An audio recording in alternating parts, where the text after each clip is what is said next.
at me. I am an animal, we are all animals too. Now we want to show you all about animals and what all the animals do. Animals come in so many sizes and colors and shapes you can see. There are so many different animals living in harmony. Some live up, some live down, some use legs to get around.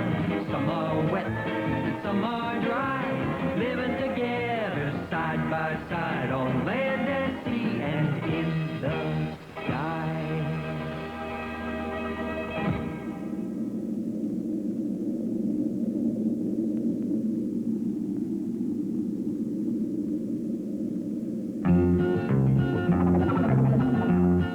There are certain animals that live underwater, called fish. Fish live in oceans, rivers, lakes, and streams. And all fish have some things in common. Most fish are covered with hard scales. And most fish have fins, usually on the top, bottom, and sides of their bodies. Fish have gills. Gills take in oxygen from the water. Most fish have backbones. Though some, such as sharks, do not. Fish can smell, taste, and feel, and also sense movements in the water. There are many kinds of fish: goldfish, sailfish, sharks, and angelfish, just to name a few. What have scales upon their skins, on their backs and on their chins? What have special things called fins that help them when they want to swim? What have gills to help them breathe, to give them all the air they need? Who lives underneath the sea and lives quite naturally? Now who can tell just by the smell if things around are going well? Who can find their daily meal simply by a sense of feeling through the movements in the water? They can sense just what's in order, find their way quite easily down below the sea. You can tell them by their fins, you can tell by their scaly skins, you can tell by the way they swim, their fish. You can tell them by their gills and underwater swimming skills. You can name them if you will, they're fish. You can name them if you will, they're fish.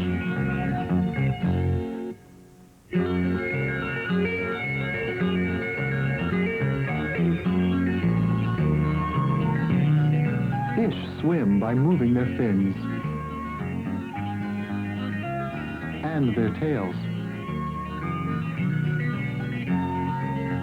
Some fish can swim very fast. Others swim much more slowly.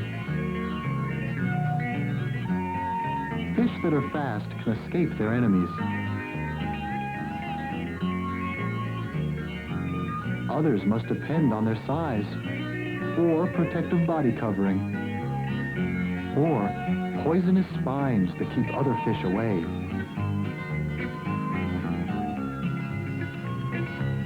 Some fish can hide from their enemies because they are the same color as their surroundings.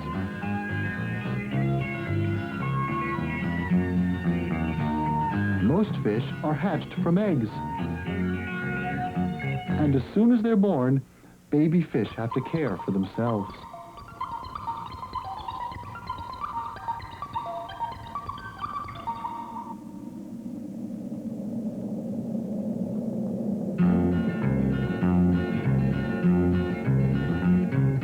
It isn't hard for one to prove that fish use fins to help them move. Take a look and watch the action of those fins in interaction. Fins on top, fins below. On their sides, just watch them go. Moving with their tails as well. Watch and you can tell. Now different fish have different ways to deal with trouble that's on the way. Some are fast and swim away, while some are slow and simply stay behind, equipped with pointed spines, often of a strange design. Some have skins too hard to bite, and some just have to fight. Some have armor, some have spines, some leave danger far behind. Some are very hard to find, they're fish. Some are colored like the ground and different kinds of things around. Some are there but can't be found, they're fish.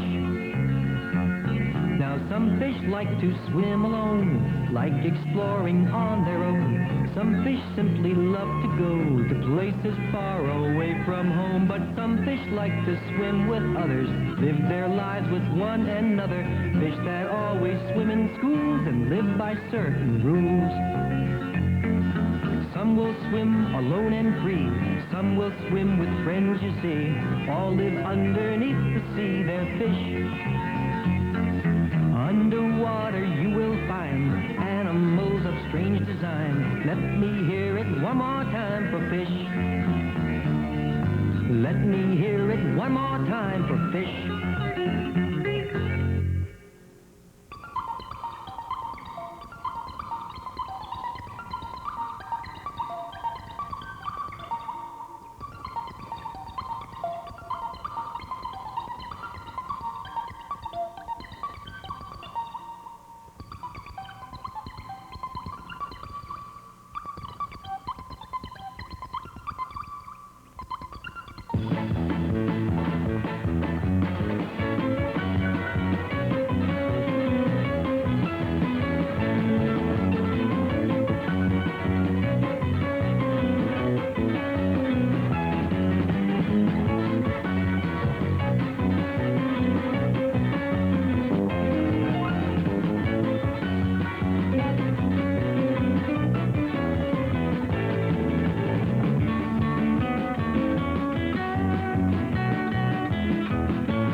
What have tails and what have fins? What have scales upon their skins? What have gills that always let them have the air that they must get? And who can tell just by the smell where they might find food as well? And through their sense of movement tell the things that they can't see. Now some are slow and some are fast, some will hide till danger's past. Some have armor on their skins to help them if a fight begins. And some fish like to swim with others, spend their lives with one another. Some would rather live alone and make it on their own. You can tell them by their fins, and you can tell them by their skins. You can tell by the way they swim, they're fish. You can tell them by their gills and underwater swimming skills. You can name them if you will, they're fish. Underwater animals called fish. Big or small, a part of all, they're fish.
has had a fascination with the sea since the beginning of civilization. On and in its waters, he has navigated his ships, caught his food, conducted his wars, and dumped his waste. Now, more than ever before, we turn to the sea as a source of comfort, beauty, and relaxation.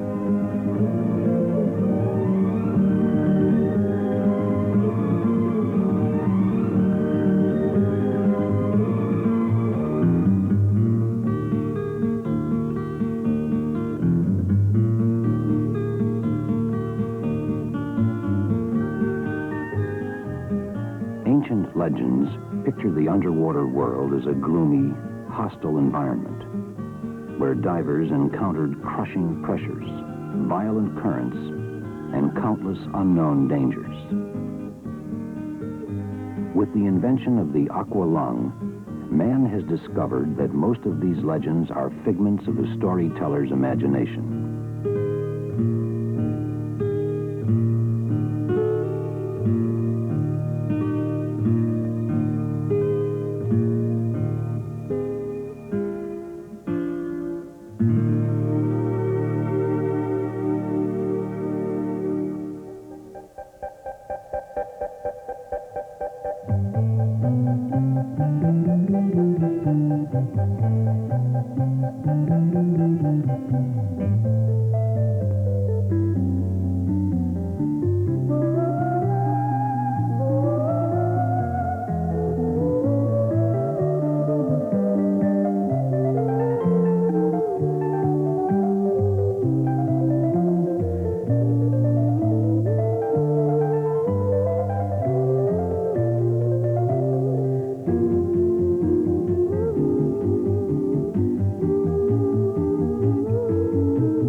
Tales of voracious, man-eating sea monsters have been revealed as exaggerated myths with little basis in fact.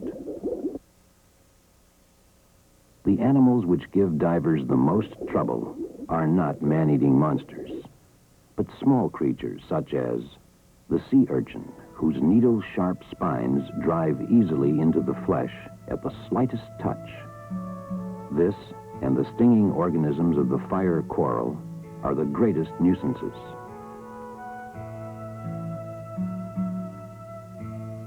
Not to be ignored is the moray eel, who will bite if provoked.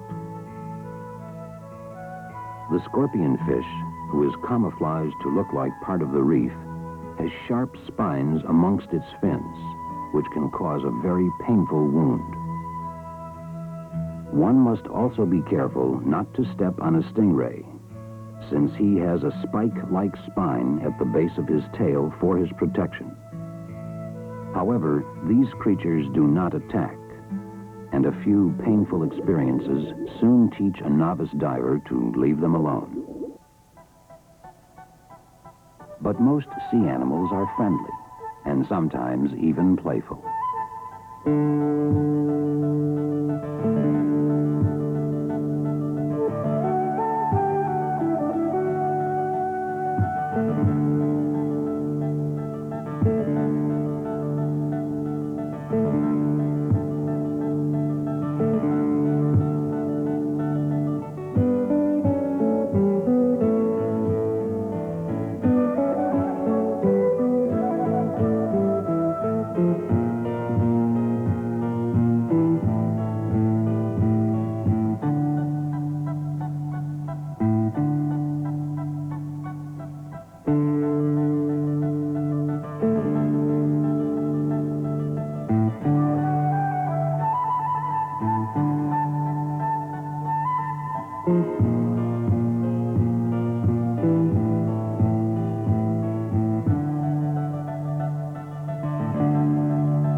water, we drift suspended in space.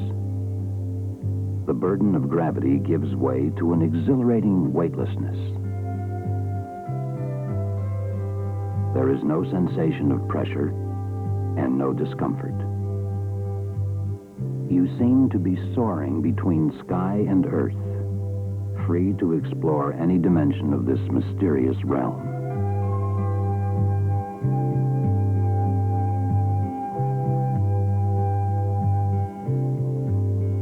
Here, the warmer colors of the sun's rays do not penetrate. As we descend, the reds, golds, and yellows gradually disappear, and we swim through a twilight zone where everything, even human flesh, is colored blue-green.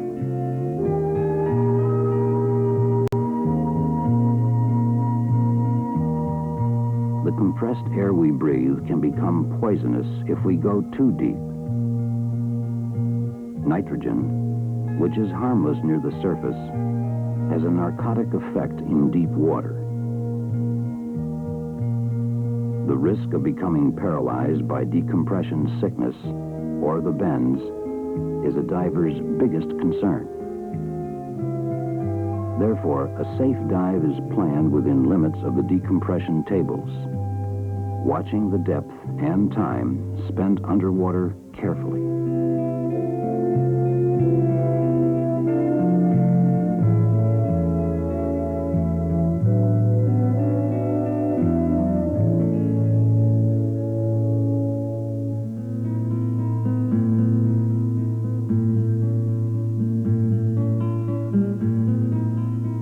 Among the many unsolved mysteries of the sea is the profusion of color that is hidden from view in regions where sunlight never penetrates.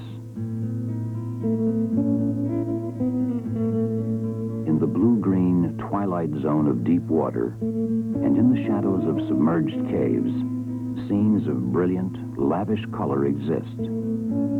But they are never seen until revealed by an artificial light.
The sea is the ultimate burial ground for ships. Their carcasses have been collecting on the sea floor since the dawn of recorded history. Discovering a dead ship is similar to finding a deserted city. Both are ghosts from the past, which once knew life, love, passion, and violence of human habitation.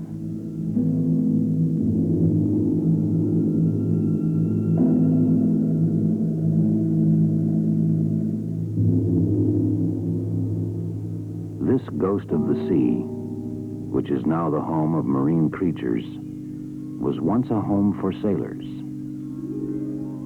As we explore her remains, we wonder how she lived and how she died.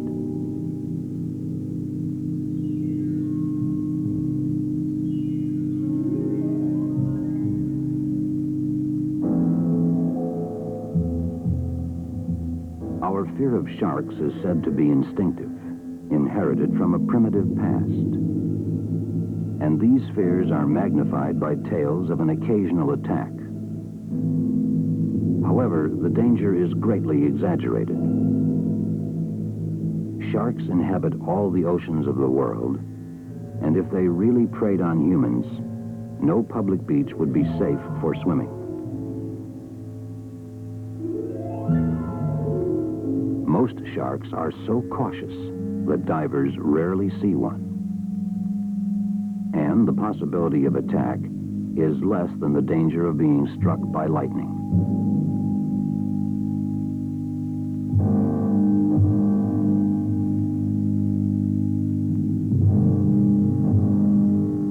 Barracuda also have a nasty reputation, but their natural food is fish, and there are few, if any, documented cases of an unprovoked attack upon a diver.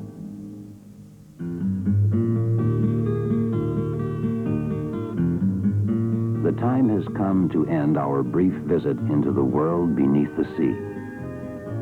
Our watches tell us that we have reached the limit of our bottom time, and our gauges indicate that our air supply is running low. As we swim upward, our thoughts reflect the beauty we have just seen.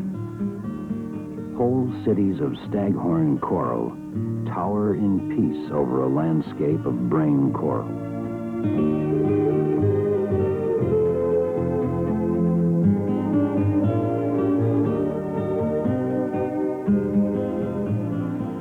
Quiet, blue, and cool, we are leaving a world teeming with life. Sponges of every size and description thrive on tiny plankton.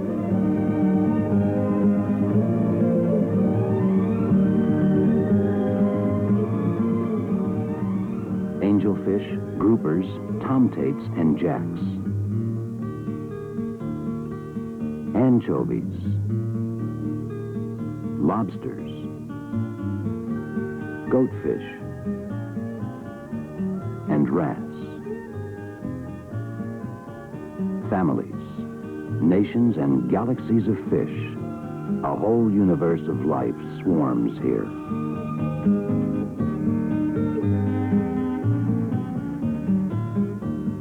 In this strange world, only we are the strangers.